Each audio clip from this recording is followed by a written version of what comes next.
दादी जी की पूरी सच्चाई बाहर आ गई है। अपनी सच्चाई सबके सामने आने पर दादी जी हाथ जोड़कर माफी मांगने लगी।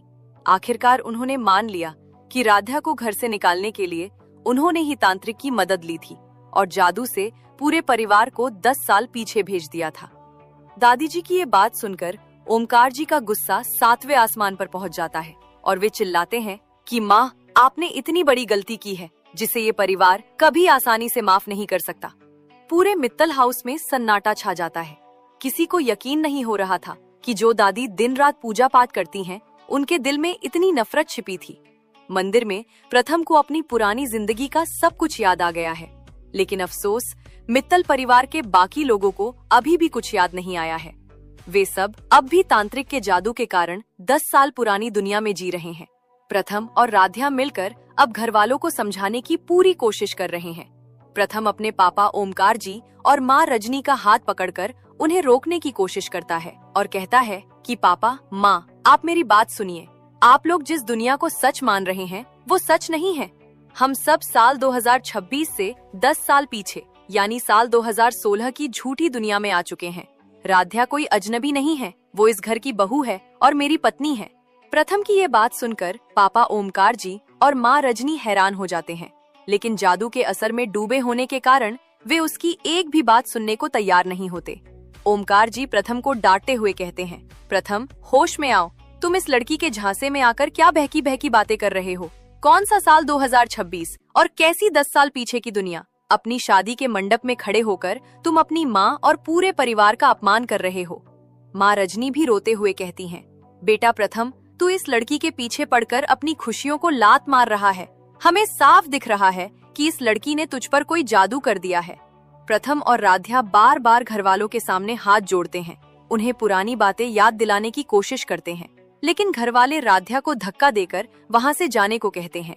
ठीक उसी समय जिस मंदिर में प्रथम, राध्या और परिवार के बाकी लोग मौजूद थे, उसी मंदिर के ठीक बाहर वो तांत्रिक बुढ़िया खड़ी थी। ये वही बुढ़िया थी जिसने दादी जी से बहुत सारे पैसे लेकर पूरे परिवार को 10 साल पीछे भेजा था। तभी अचानक मंदिर के खंभे के पास से गुजरते हुए राध्या की नजर उस तांत्रिक बुढ़िया पर पड़ जाती है। बुढ़िया को देखते ही राध्या के पैरों तले जमीन खिसक जाती है। उसे याद आता है कि यही वो औरत है जिसने उनके हंसते खेलते परिवार को इस मुसीबत में डाला है और यही उन्हें वापस वर्तमान में ले जा सकती है। राध्या बिना एक पल गवाए उस बुढ़िया की तरफ भागने लगती है, लेकिन तभी वो तांत्रिक बुढ़िया भी राध्या को देख लेती है। अपनी साजिश पकड़े जाने के डर से बुढ़िया तुरंत मुड़ती है और मंदिर की सीढ़ियों की तरफ तेजी से भागने लगती है। राध्या उसके पीछे दौड़ती है और चिल्लाती है, रुको, भागने की कोशिश मत करो। तुमने हमारे परिवार के साथ जो खेल खेला है उसे तुम्हें आज ही ठीक करना होगा। बुढ़िया मंदिर की भीड़ का फायदा उठाकर कभी सीढ़ियों के पीछे छुपती है तो कभी गलियों में भागती है। राध्या हांफते हुए पूरे मंदिर परिसर में उसे ढूंढने लगती है, लेकिन बुढ़िया हाथ नहीं आ रही होती। प्रथम ये सब देख लेता है और समझ जाता है कि सीधे रास्ते से ये बुढ़िया सच नहीं उगलेगी। तभी प्रथम की नजर मंदिर के एक कोने में बैठे सांप पकड़ने वाले सपेरे पर पड़ती है, जिसके पास सांप की टोकरी और बीन रखी थी। प्रथम तुरंत उस सपेरे के पास दौड़कर जाता है और उससे कहता है, मुझे तुम्हारे ये कपड़े और ये टोकरी कुछ देर के लिए चाहिए।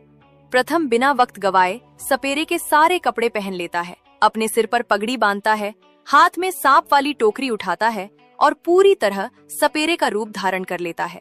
प्रथम उस भेष में बुढ़िया को घेरने के लिए मंदिर के दूसरे रास्ते की तरफ भागता है। उधर तांत्रिक बुढ़िया सीढ़ियों से उतरकर मुख्य दरवाजे से बाहर निकलने ही वाली होती है कि राध्या दूसरी तरफ से दौड़कर ठीक उसके सामने आ खड़ी होती है। राध्या बुढ़िया का रास्ता रोककर खड़ी हो जाती है। बुढ़िया अचानक राध्या को सामने देखकर बुरी तरह हड़बड़ा जाती है। राध्या को चकमा देने के लिए वो बुढ़िया झटके से पीछे भागने के लिए मुड़ती है, लेकिन जैसे ही वो पीछे घूमती है, डर के मारे उसकी चीख निकल जाती है, क्योंकि ठीक उसके पीछे सपेरे के रूप में प्रथम खड़ा था। बुढ़िया अब दोनों तरफ से घिर चुकी थी, आगे राध्या थी और पीछे सपेरे के भेष में प्रथम। राध्या बुढ़िया के करीब आती है और सीधे मुद्दे पर बात करते हुए कहती है, अब तुम्हारे पास भागने का कोई रास्ता नहीं है। साफ साफ बताओ कि ये 10 साल पीछे ले जाने वाला जादू कैसे टूटेगा? हमारे परिवार को वापस साल 2026 में ले जाने का रास्ता क्या है? बुढ़िया अपनी चालाकी दिखाते हुए राध्या को धक्का देने की कोशिश करती है और चिल्लाती है, मुझे नहीं पता तुम किस जादू की बात कर रही हो, मुझे यहाँ से जाने दो वरना मैं शोर मचा दूंगी। बुढ़िया को इस तरह इनकार करते देख प्रथम आगे बढ़ता है। प्रथम बिना कुछ बोले सीधे अपने हाथ में पकड़ी हुई सांप वाली टोकरी का ढक्कन खोल देता है। जैसे ही ढक्कन खुलता है, टोकरी के अंदर से एक काला और जहरीला सांप फुफकारते हुए बाहर निकलने लगता है। अपनी आंखों के ठीक सामने उस जिंदा सांप को देखकर बुढ़िया के होश उड़ जाते हैं। वो डर के मारे थर थर कांपने लगती है। उसके पैर लड़खड़ा जाते हैं और वो जमीन पर घुटनों के बल बैठ जाती है। प्रथम सांप को उसके और करीब लाता है, जिसे देखकर बुढ़िया रोने लगती है और हाथ जोड़कर भीख मांगने लगती है। दया करो, इस सांप को दूर करो, मैं सब कुछ सच सच बताने के लिए तैयार हूँ। बुढ़िया कांपते हाथों से अपने थैले के अंदर हाथ डालती है और एक पुरानी चमत्कारी माला बाहर निकालती है। वो माला राध्या की तरफ बढ़ाते हुए कहती है, ये लो, यही वो रास्ता है। ये भोले बाबा की दिव्य रुद्राक्ष की माला है। इस माला की शक्ति ही इस समय के चक्रव्यूह को तोड़ सकती है। इस माला की वजह से जो पूरा परिवार 10 साल पीछे साल 2016 में चला गया है, वो वापस आ जाएगा। राध्या तुरंत उस माला को अपने हाथ में ले लेती है। बुढ़िया आगे बताती है कि इस माला को लेकर तुम्हें मंदिर में पूरे विधि विधान से महापूजा करनी होगी। जैसे ही पूजा संपन्न होगी, काल चक्र का पहिया वापस घूमेगा और तुम्हारे परिवार पर हुआ जादू हमेशा के लिए टूट जाएगा। राध्या माला को अपने सीने से लगा लेती है और उसकी आंखों में अपने परिवार को बचाने की उम्मीद जग जाती है। आने वाले एपिसोड में इसी रुद्राक्ष की माला से राध्या मंदिर के मंडप में एक महा अनुष्ठान और पूजा शुरू करेगी, जहां एक तरफ घरवाले इस शादी को पूरा करने की जिद पर अड़े होंगे, वहीं दूसरी तरफ राध्या और प्रथम मिलकर इस जादुई माला के मंत्रों का जाप करेंगे। इस पूजा के असर से पूरे मंदिर में तेज हवाएं चलने लगेंगी, घड़ियों की सुइयां उल्टी घूमने लगेंगी और तांत्रिक का काला जादू धीरे धीरे कमजोर पड़ने लगेगा।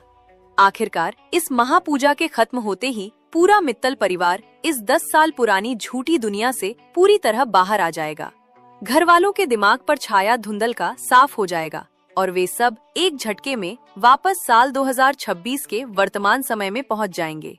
जैसे ही जादू टूटेगा, पापा ओमकार, माँ रजनी और अहम को राध्या के साथ बिताया अपना हर एक पल, उसकी अच्छाई और उसकी सच्चाई पूरी तरह याद आ जाएगी। वे अपनी आंखों के सामने राध्या को फटे कपड़ों में और प्रथम को सपेरे के रूप में देखकर रो पड़ेंगे। घर वालों को अपनी गलती का एहसास होगा कि उन्होंने अपनी असली बहू को पहचानने से इनकार कर दिया था। माँ रजनी दौड़कर राध्या को गले लगा लेंगी और ओमकार जी प्रथम की पीठ थपथपाएंगे। ऐसे ही मानाति सुंदर सीरियल के अपकमिंग अपडेट्स सबसे पहले देखने के लिए चैनल को लाइक एंड सब्सक्राइब करें और कमेंट करके जरूर बताएं आगे किस सीरियल का अपडेट्स चाहिए।